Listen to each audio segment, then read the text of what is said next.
Alors, ce soir, on continue dans notre sujet, notre série sur les alliances, et on est rendu à l'alliance noaïque. Et je ne sais pas si ça paraît, mais l'image qui est en arrière-plan, c'est un sceau. À l'époque, pour sceller, euh, par exemple, un document, on le pliait. À l'origine, une enveloppe, c'était une feuille pliée, et on la scellait avec un sceau en cire. Donc, l'image qui est là, c'est un sceau parce que Dieu a scellé l'alliance. Euh, et jusqu'à maintenant, on a vu l'alliance adamique, ses modalités, et aussi comment Adam et Ève ont rompu cette alliance. On a aussi vu avec Genèse 3,15 qu'avant d'expulser Adam et Ève du Jardin d'Éden, le Seigneur a fait une grande promesse, celle de la victoire de la descendance de la femme sur le serpent et sa descendance. Après la chute, le Seigneur va établir une série d'alliances qui vont toutes pointer vers l'œuvre du Messie, ou autrement dit, vers la nouvelle alliance. Et sur ce point, il y a un verset qui est important, Éphésiens 2,12 dit, vous étiez en ce temps-là sans Christ, privés du droit de cité en Israël, étrangers aux alliances de la promesse, sans espérance et sans Dieu dans le monde. Donc, plusieurs alliances, mais une seule promesse. En réalité, il n'y a que deux alliances éternelles, l'alliance adamique et la nouvelle alliance, qui est l'alliance établie par Jésus-Christ. On voit ça quand Paul dit, et comme tous meurent en Adam, de même aussi tous revivront en Christ. Il n'est pas en train de dire dans ce verset-là que tous les humains vont revivre en Jésus-Christ. On pourrait traduire que tous ceux qui sont en Christ revivront. Mais ce qui est clair, c'est que les hommes sont soit en Adam, soit en Jésus-Christ. Alors, c'est les deux seules alliances qui sont éternelles, qui comptent vraiment. Euh, un, un juif qui transgresse l'alliance mosaïque est condamné, mais il est condamné parce qu'il est en Adam.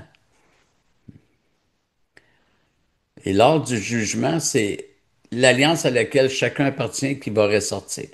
Est-ce que la personne est en Adam, donc elle meurt en Adam, on le voit dans le verset, elle va à la mort éternelle en Adam, ou elle est en Jésus-Christ et elle revit. Et donc ces deux alliances permettent de situer l'homme face à Dieu, de situer la condition spirituelle de chacun. Mais il y a d'autres alliances. Donc, aux extrémités, c'est les alliances éternelles. Mais entre-temps, Dieu a fait d'autres alliances. Euh, Pourquoi d'autres alliances? Ben, c'est à travers ces alliances-là, entre l'alliance adamique et l'alliance, la nouvelle alliance, c'est à travers ces alliances-là, celle avec Noé, Abraham, Moïse et David, que le Seigneur va révéler progressivement son plan de rédemption. Nous savons que la révélation est progressive et les alliances marquent cette progression.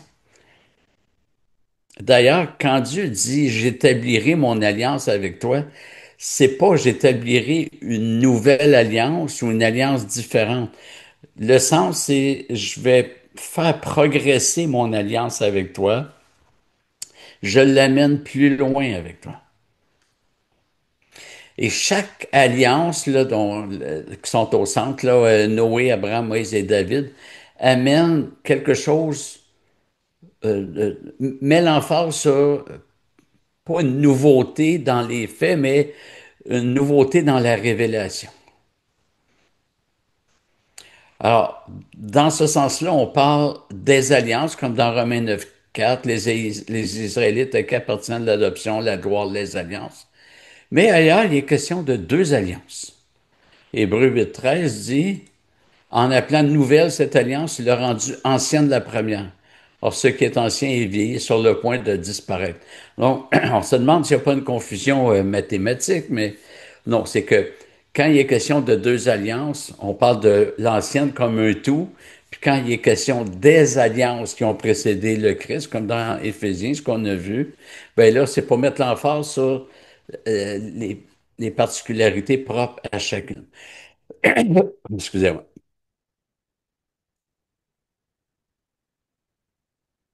Dans ce graphique, on voit une ligne rouge qui part de l'alliance adamique ici et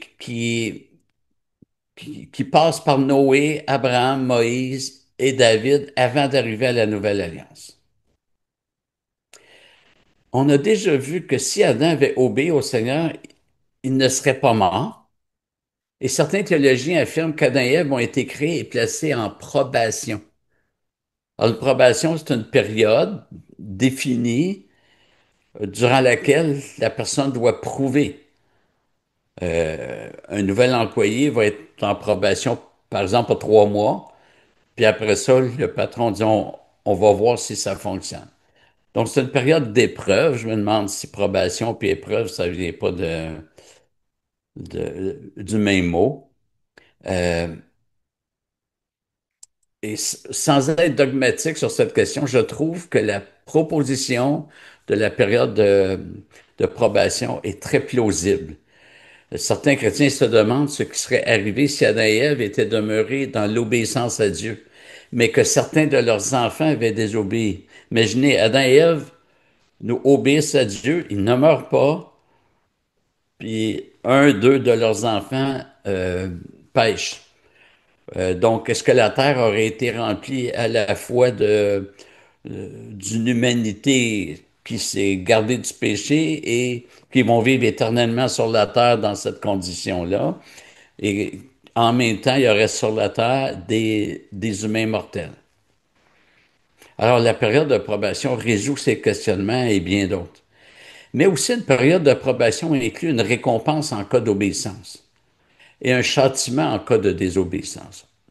Autrement dit, si Adam et Ève avaient obéi au Seigneur, ils ne seraient pas demeurés indéfiniment dans leur condition d'être menacés par le serpent et d'être vulnérables. Ils seraient entrés dans les récompenses de leur obéissance. Et je pense qu'on peut avancer ça du fait que le Christ, après avoir obéi parfaitement à son Père, il est entré dans son héritage, un corps glorifié avec la création qui lui est donnée. Et il est il y a fort à parier que dans le cas d'Adam, s'il avait obéi parfaitement à Dieu, ben, à un moment donné, Dieu lui aurait dit, ben, t'as été fidèle, et alors, entre dans l'héritage du fait que tu as obéi. Donc, je mentionne ça parce que ces théologiens-là, puis comme je vous dis, moi, je trouve ça plausible, voient que dans l'alliance adamique, même si c'est pas mentionné à cause de la structure alliantielle qu'on voit dans le reste des Écritures, il y aurait eu des récompenses si Adam et Ève avaient si Adam avait obéi, parce que c'était Adam la tête d'alliance. Euh, et il y en a même qui disent que si Adam avait obéi, mais Ève avait désobéi, ben Adam aurait agi comme le Christ a agi. C'est-à-dire qu'il aurait sacrifié sa vie pour sauver sa femme. Donc, le reste des Écritures,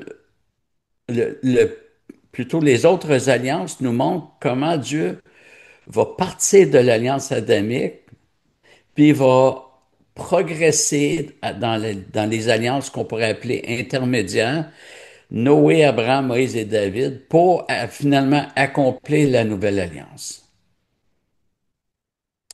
Et chaque alliance au centre, chaque alliance intermédiaire met l'emphase sur un aspect euh, Euh, Et je vous rappelle que tout l'Ancien Testament utilise des ombres pour annoncer les réalités de la Nouvelle Alliance.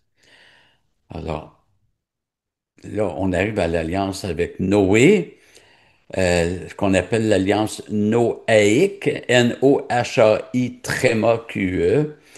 Dieu l'a établi autour de 2400 avant Jésus-Christ. Et dans cette alliance, Dieu sauve Noé et sa famille. Il n'est pas question ici de salut au sens de la vie éternelle de façon directe. On est dans des ombres. En fait, Noé et sa famille sont épargnés du jugement du déluge et non pas du jugement final.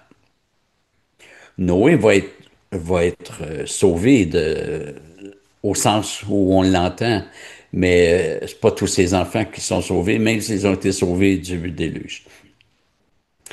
Le théologien Robertson, O. Palmer Robertson, a écrit un livre sur les alliances.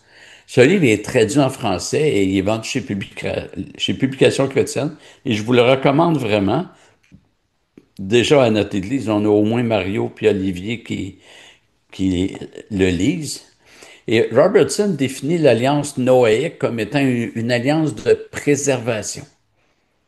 Autrement dit, le Seigneur s'engage à ne plus détruire l'humanité par le déluge. Donc, il s'engage à préserver l'humanité, mais la création aussi, parce que les animaux sont morts au déluge.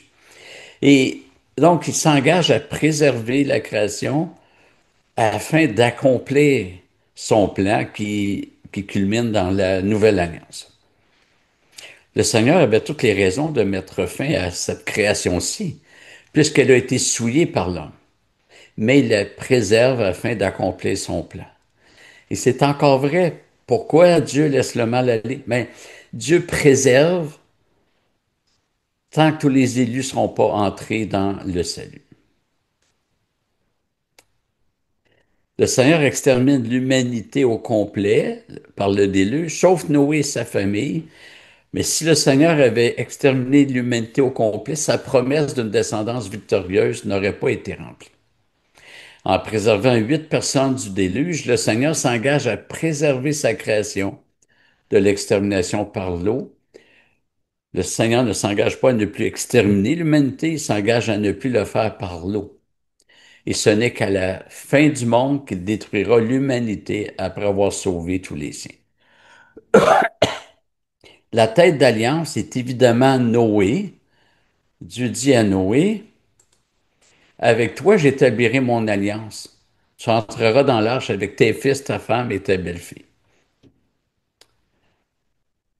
Donc, encore là, c'est la structure alliantielle de la Bible. Dieu fait toujours alliance avec une tête d'alliance et sa descendance. Certains pensent que si le Seigneur sauva Noé, c'est parce qu'il était juste et intègre. Et c'est vrai que le texte lui reconnaît ses vertus. Genèse 6,9 dit, voici la postérité de Noé. Noé est un homme juste et intègre parmi ses contemporains. Noé marchait avec Dieu. Mais si Noé avait ses vertus, c'est pour une raison. En sauvant Noé, c'est un pécheur que le Seigneur sauva. Le verset précédent, donc Genèse 6,5, dit, mais Noé obtint la faveur de l'Éternel. D'autres traductions disent, Noé trouva grâce aux yeux de l'Éternel.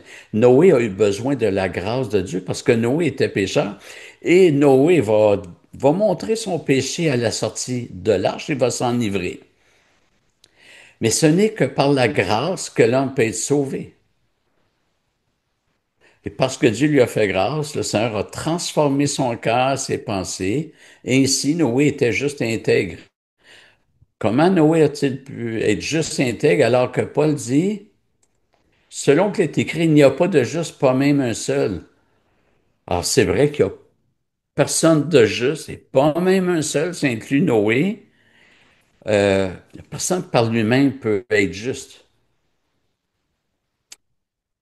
C'est parce que Dieu a fait grâce à Noé, il a transformé Noé. L'alliance que Dieu a établie avec Noé comporte aussi un lien de sang.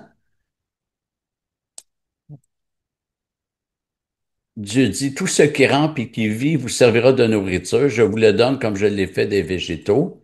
Pourtant, vous ne mangerez pas de chair avec sa vie, c'est-à-dire avec son sang. Mais aussi, je réclamerai votre sang, c'est-à-dire votre vie. Je le réclamerai à tout animal et je réclamerai à chaque homme la vie de l'homme qui est son frère. Donc, on voit encore l'idée de préservation. Si quelqu'un tue, Ben, je pense que c'est le verset suivant. Oui, celui qui verse le sang de l'homme, par l'homme, son sang sera versé. Car Dieu a fait l'homme à son image, et vous soyez féconds, multipliez-vous, peuplez la terre et multipliez-vous sur elle. Donc, c'est une alliance de préservation où Dieu veut que, ben, si quelqu'un tue un autre, ben, c'est quelqu'un qui détruit l'humanité, il doit être mis à mort.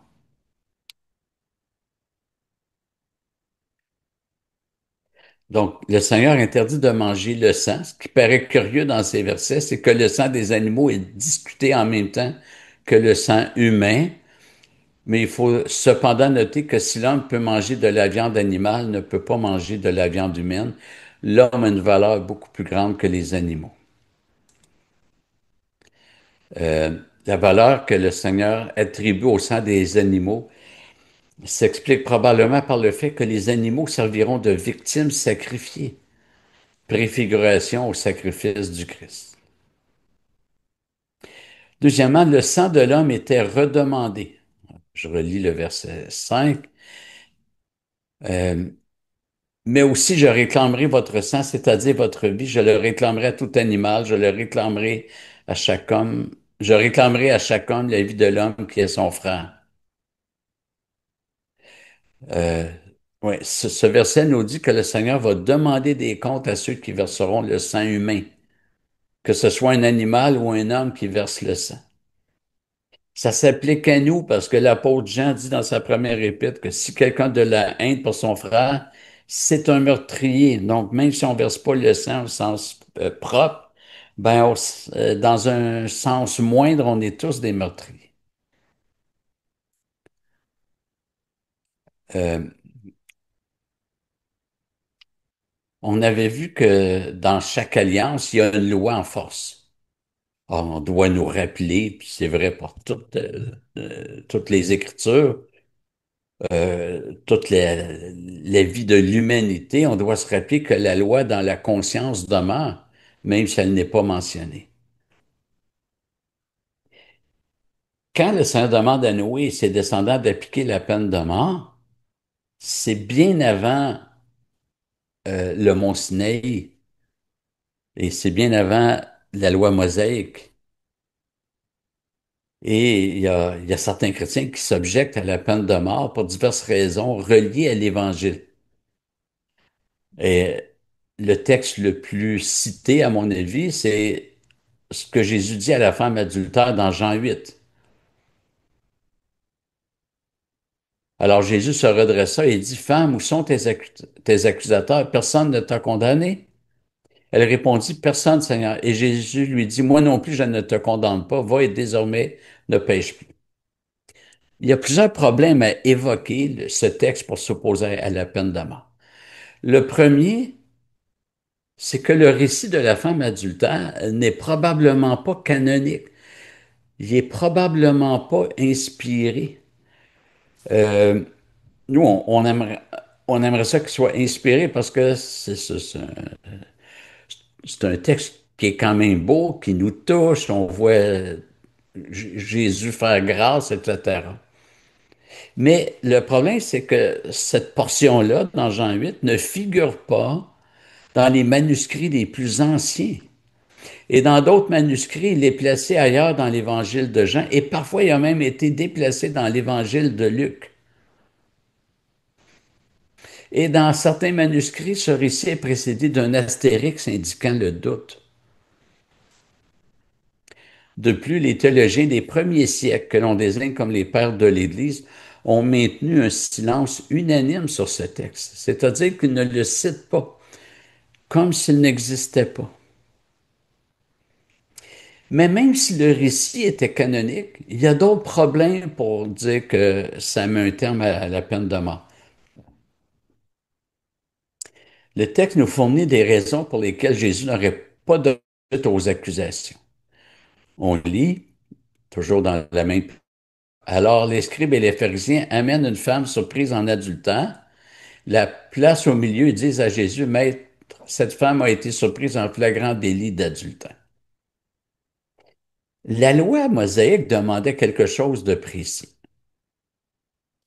Si un homme commet un adultère avec une femme mariée, s'il commet un adultère avec la femme de son prochain, l'homme et la femme adultères seront punis de mort. Les scribes et les dirigeants ne conduisent que la femme devant Jésus, alors qu'ils avouent eux-mêmes, Maître, cette femme a été surprise en flagrant délit d'adultère. C'est assez difficile, et là c'est un euphémisme, c'est impossible de surprendre la femme en flagrant délit d'adultère sans que l'homme soit là. Et pourquoi il n'amène que la femme? Jésus a vu ça, lui. Il a vu que le procès était piégé. D'ailleurs, ces dirigeants ont falsifié la loi. Ils disent, Moïse, dans la loi, nous a prescrit de lapider de telles femmes. On vient de lire dans Lévitique que l'homme et la femme doivent être lapidés, et eux veulent attaquer la femme. Par conséquent, prendre le récit de la femme adultère pour affirmer que Jésus a supprimé la peine de mort est douteux.